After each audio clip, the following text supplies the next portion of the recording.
Sur la route de France, les femmes sont en selle. L'événement attire beaucoup moins de spectateurs que la Grande Boucle, mais Nevers, ville-étape de la 3e étape, a tout de même décidé d'investir pour accueillir la course. Les explications de Cécile Claveau et Julie Dubois.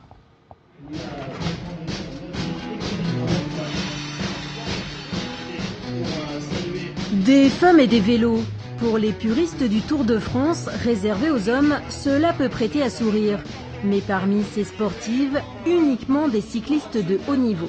Cette épreuve est donc internationale. Nous accueillons chaque année 16 formations. Ça représente une petite centaine d'athlètes, mais qui viennent des quatre coins du monde. Ce sont vraiment des alors on va dire des semi-professionnels. C'est des filles qui ont le niveau international. Non, ce sont vraiment des athlètes de très très haut niveau. Pourtant, malgré ce tableau de prestige, la route de France féminine, tout comme le cyclisme pour les femmes, peine encore à s'imposer. On est ancré vraiment dans un monde un peu machiste où le cyclisme se conjugue au masculin et très peu au féminin.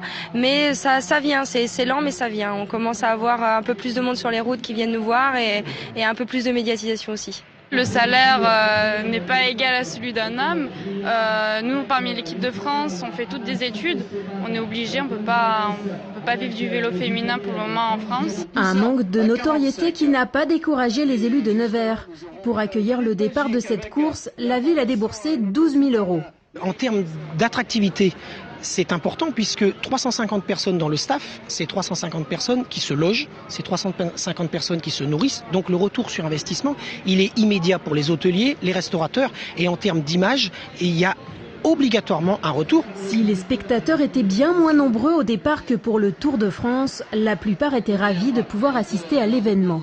Je trouve que c'est une bonne chose parce que ça met de l'animation, puis ça nous permet, à nous les Neversois, de voir ça de près.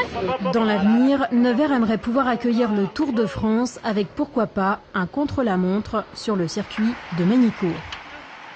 Voilà l'étape du jour remportée par une cycliste italienne. Demain, la route de France féminine reste en Bourgogne. 4e étape entre Autun et Louhans.